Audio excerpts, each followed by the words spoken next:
ആ ദീപ്തി മോളെ പാത്രം കഴുകണം. കടയിൽ പോയില്ലണോ? ഇല്ല. ഇവിടെ പാത്രത്തിന്റെ മൂട് നന്നായിട്ട് വെച്ച് കേട്ടത് ഭയങ്കര കരിയ. ആ കരിയേ കഴുകിക്കളയാൻ പറഞ്ഞു. അതൊരാവശ്യത്തിനുള്ളതാ. എന്താ ആവശ്യം? അതെ അമ്മക്കൊണ്ടല്ല മുഖത്തേക്കാനുള്ള കേട്ടാ. മുഖത്ത് ഈ കരിയേ നല്ല പച്ച വെളിച്ചെണ്ണയ്ക്കകത്ത് ചാരിച്ച് മുഖത്ത് പറ്റണം. എന്നാലും മുഖം നല്ല ക്ലീൻ ആയിരിക്കും. കറുത്ത പടക്കെ പോയി കിട്ടും.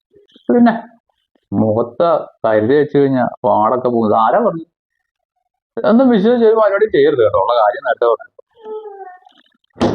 പിന്നെ എന്നും പട്ടം കരുതി ചോദിക്കണം എന്നോട് കരി കഴിക്കളയും. പിന്നെ എനിക്കറിയാൻ പോലെ കഴിക്കളയും. നിങ്ങൾ പറഞ്ഞത് നേരായിരിക്കുക. എടാ നീ കടയിൽ പോയില്ല? ആ പോവാൻ പോതേ പോവാം. ആ ശരി.